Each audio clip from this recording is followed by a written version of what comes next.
and welcome to KCTV Tonight. This evening, we'll be talking with Mark Naylor, Assistant Director of Campus Security and Safety here at King's College. We'll be discussing many ways you can stay safe both on and off campus. Thank you for joining us tonight, Mr. Naylor. You're welcome.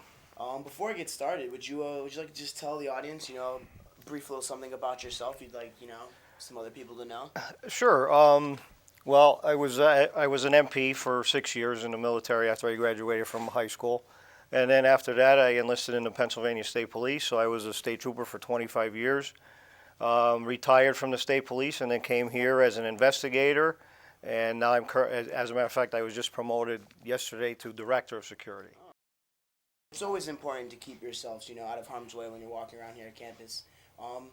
What systems do we have here at King's that are used to help kids that feel, encouraged when they're threatened? Sure.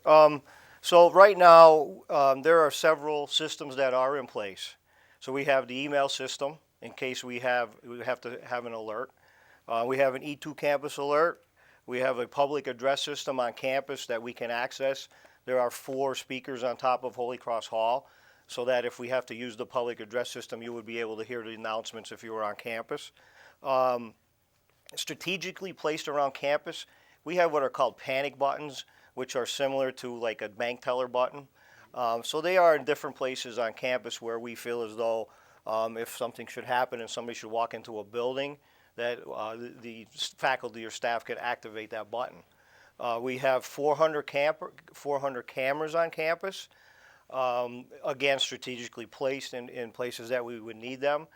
We have what's called a proximity reader. So now that you see, what we did was we updated our security system. And if you look at it, for example, in this building, SF Hall, in order to get in, you have to have your King's College ID. We upgraded a little bit here and there around campus. With those proximity readers, if there is an active shooter on campus, if there's a threat of any kind, all we have to do is go to a computer, activate a button, and it will lock all the buildings down. And then we would use the system of the E2 campus or an email alert to notify the students, faculty, and staff that we are in lockdown. If you are in a building, you would stay. The safe zone for that, if you are out on campus, would be Holy Cross. So even though you may not be able to get in somewhere, you can at least, everybody could go into Holy Cross and you will be directed to a safe place.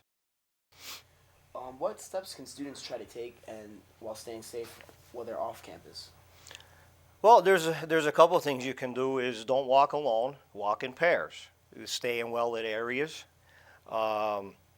If you're walking, don't talk on your cell phone. Don't put the earbuds in your ears, because then you can't hear anything that's around you. If there was an assailant or something was going to happen, you wouldn't be able to hear what is approaching, right? Keep the cell phone handy, but like in an accessible pocket. Keep your hands free in case you have to defend unfortunately, in case you would have to defend yourself. Stuff like that. Again, we offer services. If you were out with a group and say you were down at the theater in Wilkes-BArre and you were left stranded, you could call the 208-5900 number, and an officer 24/7 will provide an escort for you to take you back to campus or to your residence hall. If you're going out and you live off campus, leave a porch light on. Make sure your doors and windows are locked at all times. So there's a lot of things you can do, to keep yourself safe. Do you have any advice on how to read a situation and tell if it is about to become unsafe? Well, being a police officer for 31 years, I always say that you develop a sixth sense. And I truly believe that everybody probably does have this sixth sense, where maybe you're walking somewhere and you think, well, geez, maybe I shouldn't go there, or it doesn't look safe over there, or there's an individual, could be on campus. There's a gentleman or a lady in the library that doesn't look right, doesn't look like a student. They're not carrying a backpack, because you could pretty much tell if you're here that who's a student and who's not. So you just want to keep yourself out of that situation. Again, call security. If it's somewhere off campus and you're walking, you could call 911. The Wilkes-BArre Police Department is right around the corner, okay? One other item we have on Friday and Saturday nights is we have a detail officer on with us from Wilkes-BArre. So we always have extra guards. We have 20 guards right now, 10 of which are armed. So that's another added security. It's not to dissuade students, but it's to deter crime coming onto campus. Mr. Naylor, let's say a student feels unsafe. They have the right to carry like a mace on them, right, or field protector. What are the policies on that here? Okay, well, part of the policy is you are able to, you can carry you can carry mace. So, but what we require you to do is come into the office and show us the mace container and make sure it's approved, and that we could give you a couple-minute class on how to use that, and then we will log your name into a book to just indicate that you are carrying mace on campus so that we know. Other than that, you cannot carry any other weapons. You can't have knives, you can't have nunchucks, you can't have swords or anything that would help you defend yourself. Some of them are prohibited offensive weapons, so like brass knuckles and things of that nature. Of course, you cannot have it. And again, you would have to. I can't name them all, but you would. Again, it's in the student handbook, and you could refer to the section on weapons and what you can and can't have. But pretty much, you cannot have any kind of weapon on campus. Now, what should students do if they're off campus and they find themselves in an unsafe situation? It's the same thing, right? Just be aware of your surroundings. If you're going to live off campus, maybe do a little survey. Maybe ask the people that maybe have lived in that apartment.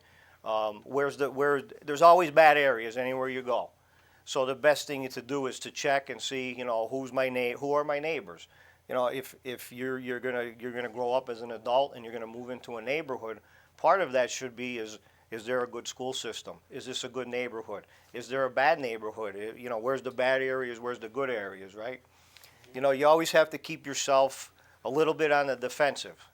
Now, if the last possible thing that you would do is, and giving a self-defense classes, the best thing for you to do is maybe take a self-defense class, right? But you should always be positive. Like when you're walking around, be positive. It doesn't mean you're cocky or arrogant, but you should walk around with like a swagger, because a lot of times when you say I'm walking up the street and there's two people coming at me and it doesn't look, but you could walk across the street, you could take yourself out of harm's way. Unfortunately, there may become a time in your life where you maybe have to defend yourself.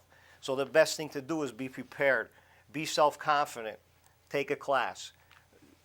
Stay in shape, stay physically fit, because that will enhance your ability in case you come in conflict, and just be ready at all times.